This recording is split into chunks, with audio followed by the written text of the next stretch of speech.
गाड़ी के दो पहिए थे और दो पहिए, आगे वाला पहिया गाड़ी चलाने वाला गाड़ी को चला रहा था। तो हुआ क्या, आगे वाले पहिया नाली में कीचड़ में धंस गया। जब नाली में आगे का पहिया धंसा तो पीछे वाला बड़ा खुश हो गया, बहुत अच्छा लगा तुझे। पीछे वाले ने कहा आगे वाले से, कैसा लग रहा है तुझे? आगे वाले ने कहा, जैसा लग रहा है वो मैं ही जानता हूं, क्योंकि ये मुसीबत मेरे ऊपर पड़ी है। पीछे वाला बहुत खुश है। आगे वाले ने कहा, चिंता न कर, समय तेरा भी आएगा। गाड़ी चलाने वाले ने गाड़ी चला दिया, आगे वाला पहिया सूखे में और सूखे वाला गीले में पहुंचा। अब जो सूखे में निकल के पहुंचा उसने कहा, कैसा लग रहा है? तो जो गीले में था, तुझे जैसा लग रहा था आज मुझे भी वैसा ही लग रहा है। कहने का मतलब, जीवन का अवलोकन करना आज हमारे ऊपर है तो कल तुम्हारे ऊपर है, समय सबके ऊपर पड़ता है। लेकिन जो समय की अनुकूल व्यवस्था को अनुकूलित कर लेता है वही तो इंसान होते हैं। हम कहते महाराज हमें सुख चाहिए। अच्छा ये बताइए, भगवान के चरणों में रह करके आप सोचो सुख मिल जाए तो किसी को नहीं मिला है। आपके मन की पराकाष्ठा ही महाराज हमें सुख नहीं मिलता है। अरे सुख परमात्मा के भजन का पहला मार्ग ही दुख है। सुख मिलेगा तो दुनिया अपनाएगी, भगवान से दूर हो जाओगी। दुख मिलेगा दुनिया छोड़ देगी, भगवान के नजदीक पहुंच जाओगी। दरवाजे के चौखट पर दरवाजा लगा होता है और घर की चौखट पर जो दरवाजा लगा होता है वो साहूकारों के लिए होता है, चोरों के लिए नहीं होता है। परमात्मा ने जिंदगी हमें दी है, संसार के लिए नहीं दी। संसार के साथ में रहकर के हमें परमात्मा के साथ में अपने जीवन को निभाना है। मान लीजिए अगर ये पुष्प अलग है तो लोग कहते हैं ये फूल है, और यही पुष्प अगर धागे में पिरो जाता है तो लोग कहते हैं ये माला है। विचार करना, पुष्प की कीमत कुछ नहीं होती क्योंकि परमात्मा के चरणों पर चढ़ता है, लेकिन वही जब धागे में पिरो जाता है तो माले का आकार बना लेता है, परमात्मा के कंठ का श्रृंगार बन जाता है। जब तक हम लोग अलग अलग हैं तब तक कुछ नहीं हो सकता है। जब तक हम पहले हुए हैं, विपरीत दिशा में है, विपरीत अवस्था में है, तब तक हमारा कुछ नहीं हो सकता है। दिशा बदल लो, दशा सुधर जाएगी, दुर्दशा होने से बच जाओगे। अगर दिशा ना बदली तो दुर्दशा यही होगी तुम्हारी। ना कहीं स्वर्ग है ना कहीं नरक है, नहीं स्वर्ग नहीं है कहीं नरक नहीं है। नाली का कीड़ा नाली में रह के खुश है और तुम बड़े बड़े मकानों में रह करके भी खुश नहीं हो। कारण क्या है? नाली के कीड़े को संतुष्टि दी है भगवान ने, तुम्हें संतोष नहीं मिला है। और जब तक मानव की जिंदगी में संतोष नहीं होगा तब तक कुछ नहीं होगा। आगे बैठ जाने से कोई बड़ा नहीं बन जाता है प्यारे। हम लोग झगड़ा करते हैं, साहब हम पीछे आए आगे बैठ गए। आगे बैठ जाने से कोई बड़ा नहीं होता है। किसी ने कहा है छोटों को आगे बैठाने से ही लोग बड़े बनते हैं। द्वारिका के राजा थे भगवान श्री कृष्ण, जिसके पास कुछ नहीं था। सुदामा के पास साहब 3 मुट्ठी तंदुल भी ले जाने के लिए भगवान के पास नहीं थे, सुदामा के पास। लेकिन उसको भी द्वारिका के राज सिंहासन पर बैठा लिया था। इतिहास का पन्ना उठा के देख लेना मेरे प्यारे। विभीषण के पास तो कुछ भी नहीं था, लेकिन उसे भी गले लगा लिया था। इतिहास का पन्ना उठाना, अर्जुन के पास सुई की नोक के बराबर भी भूमि नहीं थी, उसकी भी चाकरी करता है, वो परमात्मा है। तुम कहते महाराज हमें भरोसा नहीं, विश्वास नहीं, तो एक चना आपने देखा कि नहीं देखा? क्यों भैया? और उस चने को कभी खाना, क्या चने में खटास होती? चने में कोई खटास नहीं होती। आप सब्जी बनाओ, दाल बनाओ, खटाई डालोगे तब खटास आवेगी। लेकिन एक चना उठाना, उठा करके खेत में डाल देना, और जो चना का साग निकलेगा तो सब अपने आप खट्टा होगा। कभी एहसास किया ही खट्टाई क्यों होता है? कभी विचार किया ये चना का साग खट्टा क्यों है? क्योंकि परमात्मा को जानना है तो परमात्मा को मानना पड़ेगा। ये सुगंध फूलों में आ रही है, कौन दे रहा है? हमारी फसल तैयार हो रही, घर पहुंच रही है, कौन दे रहा है? हमारा शरीर दुनिया में चल रहा है, कौन दे रहा है साहब? हमें संतान का सुख मिल रहा है, कौन दे रहा है? ऐसी बेड बिस्तर में लोग सुख की नींद नहीं सो पाते हैं साहब, जमीन पर लेट जाते हैं, लोगों को सुकून की नींद आ रही है। मैं जब हॉस्पिटलों में जाया करता हूँ ना, देखा करता हूँ साहब, बड़े बड़े लोग आते, महाराज घर में नींद नहीं आती है, कैसे नींद आएगी? डॉक्टर कहता है कोई बीमारी है क्या? बोले बीमारी तो नहीं है। और जब देखा करता हूँ छोटे छोटे से गरीब बेचारे जमीन पर सो रहे, उन्हें सुख की नींद आ रही है। कारण तो एक है, क्योंकि उनको नींद इसलिए आती है क्योंकि उनकी जिंदगी में सुकून मिलता है, और जिसके जीवन में सुकून नहीं है उनका जीवन व्यर्थ है साहब। हमारे जीवन में सुकून मिलना चाहिए, और जब तक सुकून नहीं होगा कुछ नहीं होगा हमारे जीवन में। कहते हैं भागवत सुनने से मिलता क्या है? भागवत सुनने से हमें वो मिलता है जो हमने जिसकी कभी कामना नहीं की होगी, जिस विषय में कभी हमने सोचा नहीं होगा। हमारे ठाकुर जी हमें वो देते हैं, लेकिन हमें मिला क्यों नहीं? क्योंकि हमें मिला इसलिए नहीं क्योंकि भगवान हमें तादाद से और अवकाश से ज्यादा नहीं देते हैं। ना हमें तादाद से ज्यादा मिलता है, ना हमें अवकाश से ज्यादा मिलता है, और जो मिला है उन्हीं की कृपा से मिला है। सूत जी महाराज कहते हैं, राजा भगवान श्री गोकर्ण जी ने 7 दिन भागवत की कथा श्रवण की। सप्ताहीन परायणी विधि श्रीमद् भागवती कथा। 7 दिन नियम से महाराजा गोकर्ण जी ने धुंधकारी को 7 दिन कथा सुनाई। सारी जिंदगी की व्यथा खत्म हो गई। आप कहते महाराज हमारी व्यथा खत्म नहीं होती, तुमने कभी भगवान से मांगा ही नहीं है। अच्छा भगवान से मांगना क्या चाहिए? आप इतने लोग बैठे हो, आज आप बताइए कि भगवान से मांगना क्या चाहिए? क्या मांगना चाहिए बोलो? क्या मांगो? भगवान के पास जाओगे तो क्या मांगोगे? बेटा मांगो, पत्नी मांगोगे और मकान मांगोगे। केवल 3 कामनाएं होती है, बेटा, पत्नी और मकान। बिटिया पति मांगती है, बेटा पत्नी बढ़िया मांगता है। 3 कामनाएं रहती है, सच बताओ। और ये तीनों भगवान के पास ऐसे पड़े जैसे तुम्हारे पास फटे पुराने कपड़े पड़े और कोई मांगने आ जाए तो तुम आप दे दोगे, आपको कोई चिंता और टेंशन नहीं होगी। आओ ले जाओ। ये हमारे यूज के नहीं है, जो यूज का होगा वो नहीं दोगे आप। और अगर तुमसे कोई बढ़िया साड़ी 2-2,500-3,000 की मांग ले तो नहीं दे पाओगे। जैसे आपको फटे पुराने कपड़े देने में तकलीफ नहीं होती, वैसे ही ये 3 चीज भगवान को देने में तकलीफ नहीं होती है। लेकिन एक चीज भगवान बड़ी मुसीबत से देता है, कठिनाई से देता है, पता है? उसका नाम है भक्ति। और भक्ति जब मिल जाए तब समझ जाना हमें भगवान की करुणा और कृपा मिली है। पूजा करना भगवान की भक्ति नहीं है।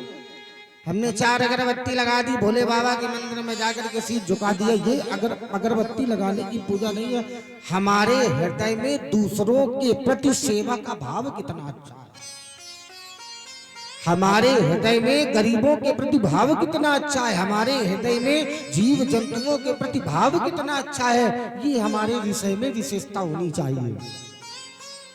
आप कहते महाराज हम कछु कमाएंगे ना तो भगवान हमारो पेट ना भरोगे। कछु ना करियो, मैं कह रहा हूँ कछु मत करियो, अपने भाग्य पर भरोसा रखियो, कुछ भी मत करना। बोले महाराज पर खाने को कैसे मिलेगा? प्रमाण लो आप हमको। अजगर करे न चाह करे, अब पंछी करे न काम। कभी आपने देखा है कि बछिया दूध देती हो? क्यों भैया, बछिया दूध देती है क्या? लेकिन बछिया जब गर्भवती भी होती है तो भी दूध देती है क्या? नहीं देती।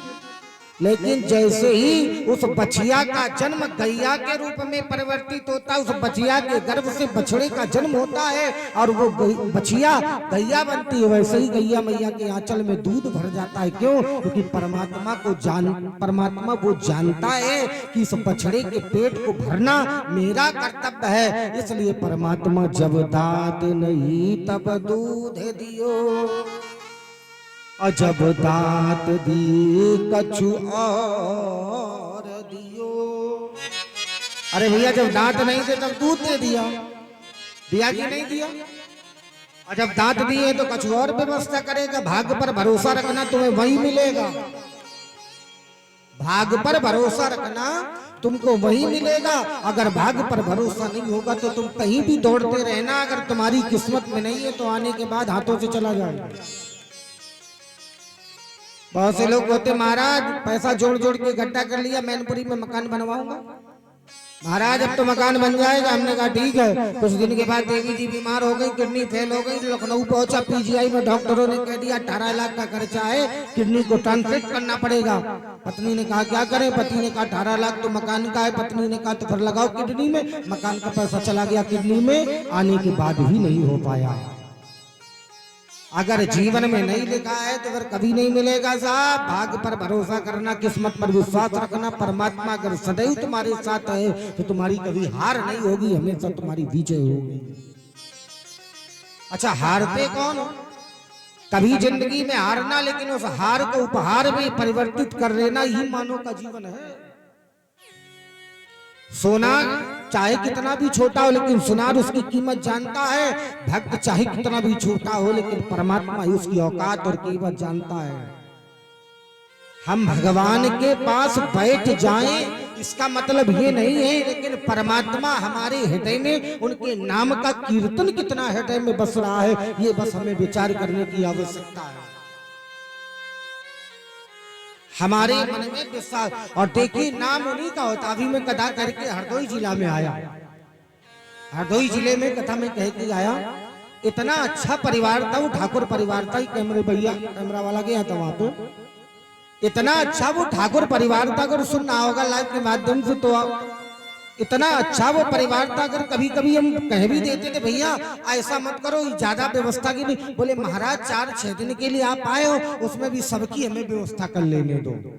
भाव ही परमात्मा हृदय की पूजा की साधना बन जाता है। जब तक भाव की साधना उपासना में परिवर्तित नहीं होगी तब तक हमारा लक्ष्य, हमें परमात्मा का लक्ष्य प्राप्त नहीं होगा। हम भगवान से कितने जुड़े हैं। भैया साउंड व्यवस्था बहुत गड़बड़ है, आप इस पर जरा ध्यान दें। भगवान कहते हैं कि जब जीवन की व्यवस्था हमारी परिवस्था में बन जाएगा तो साधना अपने आप प्राप्त हो जाएगी। और जब साधना आपके जीवन की साधना में परिवर्तित होगी तो हमारा जीवन तुम्हारे जीवन से बन जाएगा। अच्छा, भागवत सुनने से क्या नहीं मिलता? क्या नहीं मिला भागवत सुनने से? हमने कहा भागवत सुनने से लोगों को सब कुछ मिला है, लेकिन सुना है जिसने अपने जीवन में उतारा है। सुनना कोई मतलब नहीं, कहीं नहीं लिखा है कि भागवत को सुनना चाहिए। लिखा क्या है? पिबत भागवतम रसमालयम मुहुरो मुहुरो रसिका भुवि भाविका। क्या करना है? बोले इसको पीना है, जितना इच्छा हो उतना पीते रहो। बोले महाराज पीते रहो? हाँ पीते रहो उसको, जब जितनी इच्छा हो बस पीते रहो। कहा महाराज इसको क्यों पिए? इसको पिया क्यों जाए? तो एक संत ने कहा इसे इसलिए पीना चाहिए, जैसे प्यास लगती है तो जल पीते हैं, भूख लगती है तो भोजन ग्रहण करते हैं, उसी प्रकार अगर संसार की वासना आपके जीवन में लग जाए, संसार की बुराई आपके जीवन में लग जाए तो क्या करना चाहिए? बोले हमें भागवत को सुनना चाहिए और जो इस भागवत में लिखा है अपने जीवन में उतारना चाहिए और उतार करके अपनी बुद्धि को सद्बुद्धि में प्रवेश करना चाहिए। अपनी सद्बुद्धि में प्रवेश करना चाहिए। जब हमारी सद्बुद्धि परमात्मा की बुद्धि में प्रवेश हो जाएगी तब हमें भगवत कृपा प्राप्त हो जाएगी। सूत जी महाराज कहते हैं कथा प्रभंस राम धर्म धर्मे ही धर्मणा। भागवत क्या है? बोले भागवत एक धर्म है और जिसने इस भागवत रूपी धर्म के विश्लेषण को जान लिया उसी के जीवन का कल्याण हो जाता है। सूत जी सनकादि ऋषियों से प्रण करते हुए कहते हैं, भगवान अब आप हमें ये बताइए, क्या भगवान की कथा सुनने से किसी को कुछ प्राप्त हुआ है?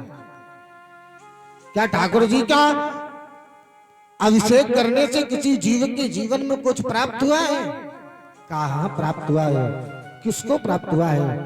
अब महाराज सौनकादि ऋषियों को सूत जी कथा श्रवण कराते हैं। सुनो, यथामृथे कवरौ संजयानाम वीरे सथो वीर गतिम गतेषु पुरकोदरामृत गदाभिमर्षणे भगनो वरुणे धतराष्ट्रपुत्री। सभी लोगों ने खूब भागवतें सुनी है और सबको पता है। आइए समाज के प्रति इस महाभारत के दृष्टांत पर हम लोग थोड़ा सा चिंतन करते हैं। महाभारत का युद्ध क्यों हुआ? महाभारत अगर हुआ तो महाभारत हुआ क्यों? सभी लोग बैठे, इसका उत्तर दिए। बुजुर्ग लोग भी बैठे, क्योंकि बड़ा वो नहीं होता जो व्यासगद्दी पर बैठे, बड़ा वो होता है जो छोटे को व्यासगद्दी पर बैठाता है, मानता उसकी होती है। अब बताइए महाभारत क्यों हुआ? बता सकता है कोई? महाभारत के होने का कारण क्या था? पंचायत नहीं है करना, खुरापात करने के लिए कह दिया जाए तो न जाने कितने लोग खुरापात कर लेंगे, लेकिन अगर कोई धर्म की चर्चा पूछ ली जाए तो फिर भोले बाबा के मंदिर में हजारों पूजने आएंगे और पूछ दिया जाए ये पत्थर है, इसको आप भगवान मानते क्यों हो? तो ये नहीं बता पाएंगे पत्थर को भगवान क्यों मानते हैं। बोलो, आप पत्थर को पूछो तो क्या पत्थर आपका कुछ खाता है, ग्रहण करता है? तो फिर पत्थर को खिलाने का मतलब क्या? अगर आप अपनी भैंस को चारा खिलाने जाओ और वो अगर न खाए तो फिर भैंस को खिलाने का मतलब क्या है? अगर पत्थर को आपने भोग लगाया और पत्थर ने उस भोग को ग्रहण नहीं किया तो मतलब क्या है लगाने का? इतना सब चढ़ाया जा रहा है यहाँ पे, फूल इत्यादि, इसको चढ़ाने का क्या मतलब है? बताइए, कोई मतलब है क्या? क्या भगवान ग्रहण करता है? ये चढ़ाए, इसके बाद उतरने के बाद फेंक दिया जाता है, बहा दिया जाता है, क्या मतलब है? कोई मतलब है? इसलिए हमारे पूज्य बागेश्वर हमारे साथ रहते थे धीरेन्द्र शास्त्री जी, उस पर बड़ा विश्लेषण करते, इसका कोई मतलब नहीं है। और यही धर्म की चर्चा अगर जीवन में पड़ जाए तो इंसान को आप चाहे कितना भी खिलाओ, आप रिश्तेदारों को बुलाना और आपके घर से जाएंगे तो कहेंगे भैया कहा बताएं, बारात में तो गए थे लेकिन मर गए गर्मी में। भैया का खावे को ना मिलो, ओढ़वे को ना मिलो, बिछावे को ना मिलो, दसावे को ना मिलो, जो तुम्हारे सबरे रिश्तेदार बोले तो बोले फिर किसकी सेवा करनी चाहिए? आप कभी गौ माता को खिला के देखना साहब, बेटे को खिला के देखना, बड़ा होकर के तुम्ही को गाली देगा, डंडा उठाएगा। और एक कुत्ता छोटे से पाल करके देख लेना, चाहे आप जिसे कितना भी मारोगे लेकिन वो तुम्हारे हमेशा पैरों को ही चूमेगा। बेटा तुम घर से बाहर चला जाएगा, तुम्हारे बेटा बहु चिंता नहीं करेंगे, लेकिन एक कुत्ता पाल करके देखना, तुम अगर घर से बाहर चले गए तो जब तक आप आओगे नहीं तब तक कुत्ता तुम्हारी दरवाजे पे राह देखता मिलेगा। साहब ये इंसान खाने के बाद भूल जाते हैं, लेकिन भगवान कहते हैं जानवर गौ मैया गैया मैया को कभी खिला के देखना, कभी गैया मैया को खिलाना और देखना साहब, गैया मैया सर उठा करके आपको दुआ देती है, कभी खुजलाना और गैया मैया सर उठा के दुआ देती है। इंसान खाने के बाद भी आपकी निंदा करता है, लेकिन भगवान के बनाए ये जीव जंतु आपको दुआ देते हैं। मछली को खिलाने से साहब अकाल मृत्यु नहीं होती है, चींटी को चुराने से कभी घर में तकलीफ नहीं आती, लोग बीमार नहीं पड़ते हैं, कौवे को खिलाने से लोगों के घर में जो कौवे को भोजन कराता है वो कभी अकाल मृत्यु में नहीं मरता। जो पहली घर की रोटी गैया मैया को और अंतिम रोटी कुत्ते को खिलाता है उसके घर के कभी विनाश नहीं होता, उसके घर में कभी कुमति नहीं होती है। खिला के देखो तो साहब, इंसानों को खिलाने से कोई मतलब नहीं है, जब खिलाओ तब भगवान के भक्तों को खिलाओ। भगवान कहते हैं कि मेरी प्रकृति की माया है और उस माया में हमारा जन्म हुआ है। ये संसार क्या है? भूमि परत भार दाभार पानी, परते भूमि भार और दाभार पानी, सोचिमी जीवई माँ याली पुतानी। जैसे आकाश में की बूंद जमीन पर गिरती है तो पहले वो पवित्र होती है, लेकिन जैसे ही जमीन पर गिरती है तो वो अपवित्र हो जाती है। उसी प्रकार भगवान कहते हैं जब जीव भगवान के लोक से आता है तो उसमें कोई बुराई नहीं होती है साहब, कोई बुराई नहीं होती, उसमें कोई नाना प्रकार की गंदगी नहीं होती है। लेकिन जैसे ही जमीन में गिरता है, जमीन में आता है, लोग कहते कहाँ गया? ये माया का दर्शन प्रारंभ हो गया। और जब माया का दर्शन प्रारंभ हो जाएगा तो जो चाहेगा वो भी उससे नहीं मिलता है, जो चाहेगा वो भी उसे नहीं मिलता है। मिला भी है तो आज जो कुछ भी है,